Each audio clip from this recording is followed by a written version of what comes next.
যারা খেলাফতের পক্ষে বক্তব্য দিতেন তারাই আজ নির্বাচনে গেছে। এটা শুনছি এক মৌলবী সাহেব খেলাফতের পক্ষে কথা বলতো, এখন নাকি নির্বাচনে ঢুকছে। এইটা দেখেন ভাই, এই মৌলবী সাহেব যিনি এই কথা বলছে সে বাংলাদেশে কোনো গ্রহণযোগ্য আলেম না। এ হচ্ছে থালি কি বেগান। থালি কি বেগান বুঝেন? এটা উর্দুতে বলে থালার মধ্যে বাইগুন রাখলে কালা বেগুন গোল গোল থাকে না দৌড়ায়? কথা বলে না। বেগুন কি করে? বেগুন ময়মনসিংহা গোল বেগুন খাইছেন না? কালো কালো। কথা বলেন। তো এটা যদি একটা শ্রেণীতে রাখেন পাত্রে, এটা কি থাকবে না দৌড়াবে? এটার উর্দুতে কয় থালি কি বাইগান। তো মৌলবী হয়েছে থালি কি বাইগান। আজকে এর সাথে, কালকে ওর সাথে, আরেকদিন ওর সাথে। ধান্দা যাহা হ্যায় মৌলবী উহা হ্যায়। যাবে বেহেশত চাই। কে কে হাত তুলে দেখান, হাত নামান। আপনাদের মধ্যে ভ্রমণ বিলাসী কেউ থাকতে পারে যে জান্নাতে তো যাবই, তা আগে একটু জাহান্নামটাও দেখে নিলাম, সমস্যা কি? এরকম কে আছেন? একজন হাত উঠান। একজনও নাই। আমি বুঝলাম আলোচনা শুনতেছেন এবং বুঝতেছেন, আলহামদুলিল্লাহ। আব্দুল কাদের, বসো সবাইকে নিয়ে। কেউ দাঁড়িয়ে থাকবে না, স্বেচ্ছাসেবক বসে যাও। সবাইকে বসে মনোযোগ দিয়ে শুনতে হবে। আমি শারীরিকভাবে ক্লান্ত। আজকে আমার দিনে মাহফিল ছিল বাংলাদেশের এক বর্ডার বিয়ানীবাজার। আমার হেলিকপ্টারে যেতে লাগছে 1 ঘন্টা 10 মিনিট, আসতে 1 ঘন্টা 10 মিনিট। ক্লান্ত আমি। আস্তে আস্তে কথা বলবো, মনোযোগ দিয়ে শুনতে থাকবেন। পারবেন না ইনশাআল্লাহ? তো রাসূলুল্লাহ সাল্লাল্লাহু আলাইহি সাল্লামের প্রত্যেক উম্মতি তো বেহেশতে যাবে যদি ঈমান থাকে। সফল তো তারাই যারা বিনা আযাবে কম হিসাবে বেহেশত পাবে। সেটা চান? যদি আপনি বিনা আযাবে কম হিসাবে প্রথম দফায় বেহেশত চান, অবশ্যই আপনাকে শুধু মুমিন বা মুসলিম হলে হবে না, আপনাকে হতে হবে মুত্তাকি। এই জন্য আল্লাহ পাক বলেছেন ওয়া উজলিফাতিল জান্নাতু লিল মুত্তাকিনা গায়রা বাঈদ। কাল কিয়ামতের দিন মুত্তাকিদের জন্য বেহেশত কাছে চলে আসবে। যদি আমি একটি কথা বলি, অতিরঞ্জিত হবে না। আল্লাহ তার হাবিবের উম্মতের জন্যই জান্নাত তৈরি করছেন। বাকিরা যাবে তাদের খাতিরে। বাকিরা যাবে, সুবহানাল্লাহ বলবেন। আমি একটা তথ্য শোনাই কোরআন শরীফ থেকে। আল্লাহ রাব্বুল আলামিন গোটা সৃষ্টি জগতের সবচেয়ে আশ্চর্য ঘটনা ঘটেছে আজ থেকে ১৫০০ বছর আগে। রজব মাসের ২৭ তারিখ দিবাগত রাতে, মেরাজের রাতে, আল্লাহর আখিরি নবী নূর নবীজি আমার মুহাম্মদ মুস্তাফা সাল্লাল্লাহু আলাইহি ওয়াসাল্লাম ধুলক বুলক ছাড়িয়ে ৭ আকাশ পেরিয়ে সিদরাতুল মুনতাহার উপরে ৭০,০০০ নূরের পর্দা পার হয়ে আমার আল্লাহর আরশে আজিমে যে চর্ম চোখে আল্লাহকে দেখেছেন, আল্লাহর সঙ্গে কথা বলেছেন। রাসূলুল্লাহ সাল্লাল্লাহু আলাইহি ওয়াসাল্লামের মেরাজকে যে বিশ্বাস করে না সে মুসলমান না কাফের? নিঃসন্দেহে কাফের। একটা বিষয় নিয়ে কিছু মৌলবী সাহেব বাড়াবাড়ি করে। দেশে কিছু স্কলার আছে, হাইব্রিড স্কলার। কি স্কলার? হাইব্রিড স্কলার মানে পড়ছে ভার্সিটিতে, কলেজে, ২-১ বছর মাদ্রাসায় বারান্দায় ঘুরে স্কলার হয়ে গেছে। এদের আবার গ্রেড আছে, কিছু আছে মোটিভেশনাল স্পিচার, বুঝলে? এগুলো স্কলার না, স্ক্রু ড্রাইভার। কি মাঠে ময়দানে পাওয়া যায় না, টিভির পর্দায় আছে, টেলিমৌলবী ফতুয়া দেয়। কি দেয়? এদের অনেকে অপপ্রচার করে যে রাসূলুল্লাহ সাল্লাল্লাহু আলাইহি ওয়াসাল্লাম মেরাজের রাতে আল্লাহকে চর্মচোখে দেখেন নাই। দুই একটা কিতাবের মত থেকে ফতুয়া দেওয়া যায় না। কিতাবে কোনো মত থাকলে ফতুয়া দেওয়া যাবে না, মতটা গ্রহণযোগ্য কিনা দেখতে হবে। এটা ফতুয়ার নিয়ম।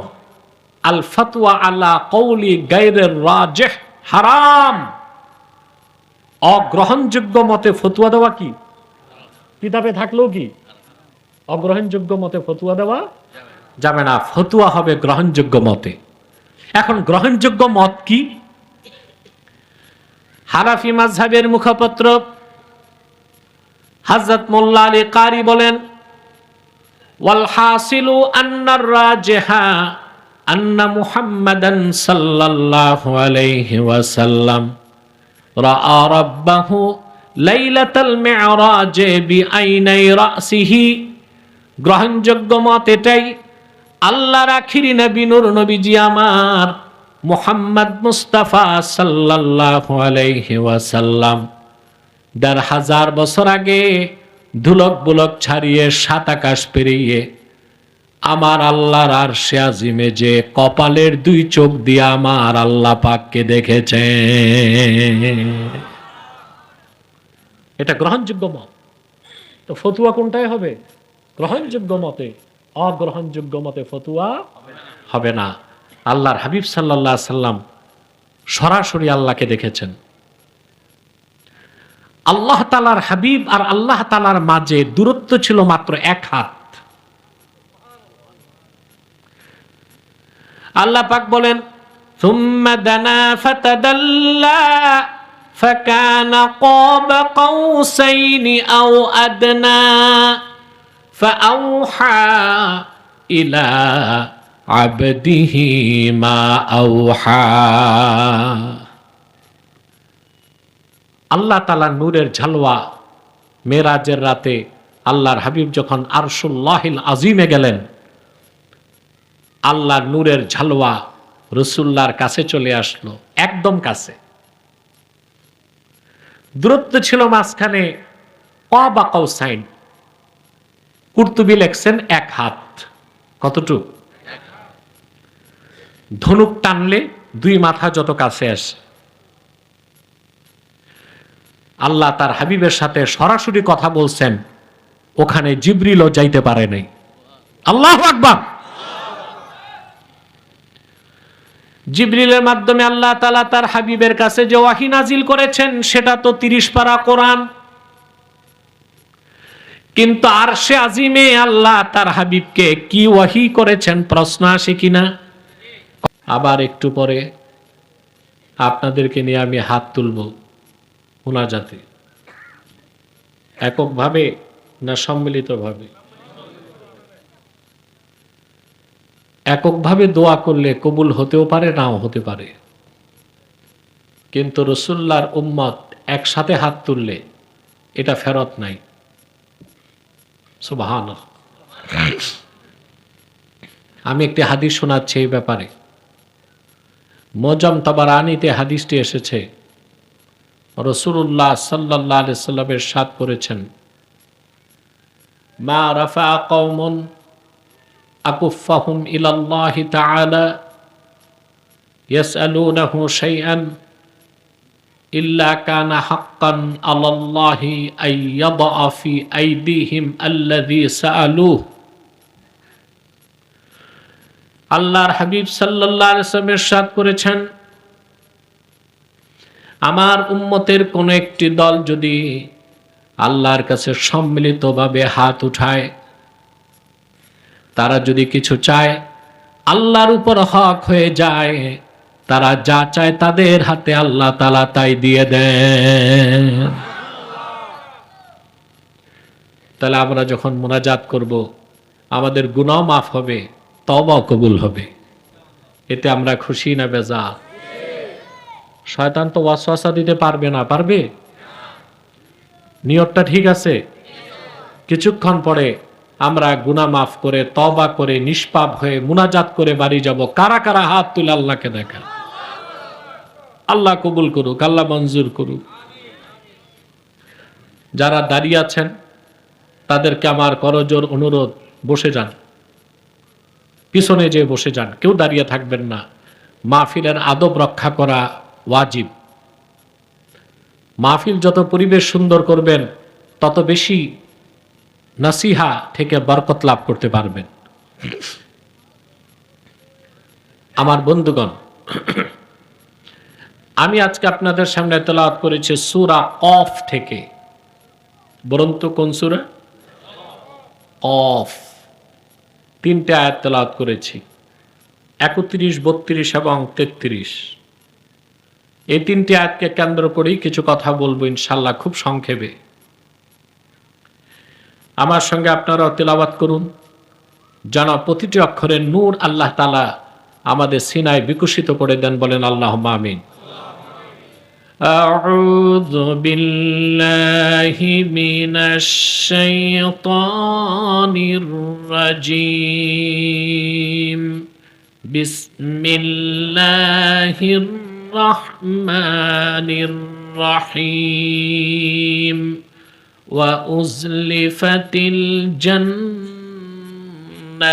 للمتقين غير بعيد هذا ما توعدون لكل أواب حفيظ من خشي الرحمن بالغيب وجاء بقلب منيب। আল্লাহ তাআলা বলেন,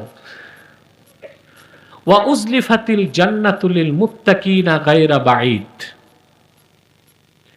আই কুররিবাতিল জান্নাতু লিল মুত্তাকিনা ইয়াওমাল কিয়ামাতি গায়রা বাঈদ।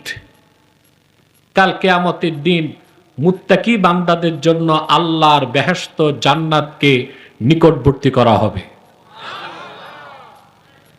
গায়রা বাঈদ, জান্নাত আর মুত্তাকি বান্দাদের মাঝখানে জিরো ডিস্টেন্স, কোনো দূরত্ব থাকবে না। সুবহানাল্লাহ, কোনো দূরত্ব থাকবে না। হাযা মা তুআদুনা লিকুল্লি আওয়াবিন হাফিজ। আল্লাহ পাক কিয়ামতের দিন বলবেন, এ সব কিছু তোমাদেরকে প্রতিশ্রুতি দেওয়া হয়েছিল দুনিয়ায় প্রত্যেক সেই ব্যক্তিকে যে কিনা আল্লাহ অভিমুখী এবং আল্লাহর হুকুমগুলোকে হেফাজতকারী। সুবহানাল্লাহ। মান খাশিয়ার রাহমানা বিল গায়বি ওয়া জাআ বিকলবিম মুনীব। যারা মহান আল্লাহকে ভয় করেছে না দেখে। সুবহানাল্লাহ। আমরা আল্লাহকে ভয় পাই না দেখে, আর আল্লাহর কাছে উপস্থিত হয়েছে একটি পরিশুদ্ধ পবিত্র আনুগত্যশীল অন্তর নিয়ে। এই চরিত্র, এই বৈশিষ্ট্য যাদের থাকবে, ওই সমস্ত সুপার ক্লাসের মুসলিম মুত্তাকিদের জন্য কাল কিয়ামতের দিন জান্নাত নিকটে চলে আসবে। সুবহানাল্লাহ। আমরা, আপনারা মোবাইলগুলো বন্ধ করেন স্টেজে।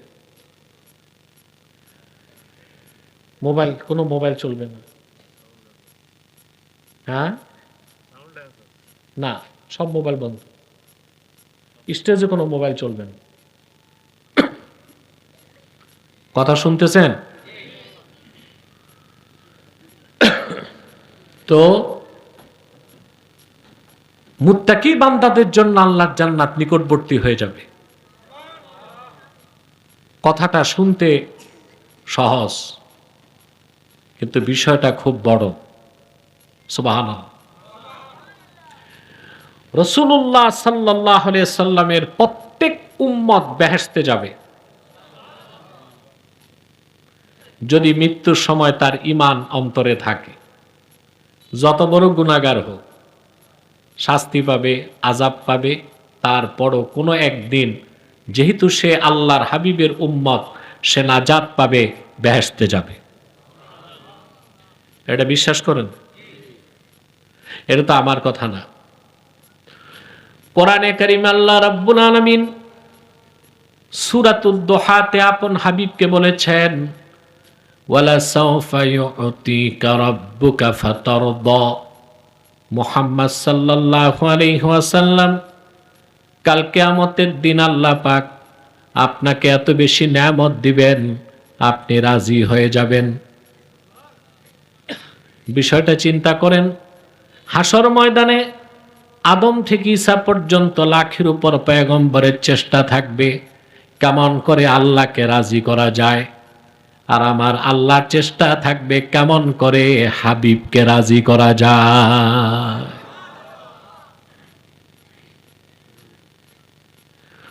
সূরাতুদ দুহা নাজিলের পরে আল্লাহর হাবিব সাল্লাল্লাহু আলাইহি ওয়াসাল্লাম সাহাবায়ে কেরামকে ডেকে বললেন, সাহাবীরা শোনো, আল্লাহ পাক আমার সঙ্গে ওয়াদা করেছেন, কাল কিয়ামতে যতক্ষণ আমি রাজি না হই তিনি আমার কথা শুনবেন। আমি তোমাদের সঙ্গে ওয়াদা করে যাই, লা আরদা ওয়া ওয়াহিদুম মিন উম্মতি ফিন্নার। আমার একজন ইমানদার উম্মত যে আমার কালেমা বিশ্বাস করেছে, যতক্ষণ জাহান্নামে থাকবে আমি রাসূল রাজি হব না।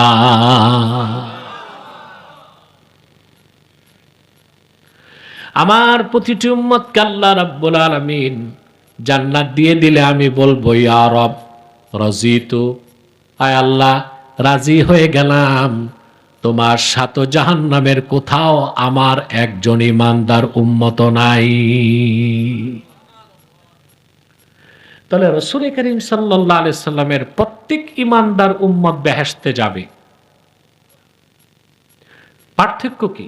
যারা ইমানদার সৎকর্মশীল মুত্তাকি তারা বিনা আযাবে বেহেশতে যাবে, আর যারা ইমানদার গুনাহগার তওবা করার সুযোগ পায় নাই তারা শাস্তি পাবে, আযাব পাবে, তারপরে বেহেশতে যাবে। এখন আমরা কোনটা চাই, আযাবের পর না আযাবের আগে?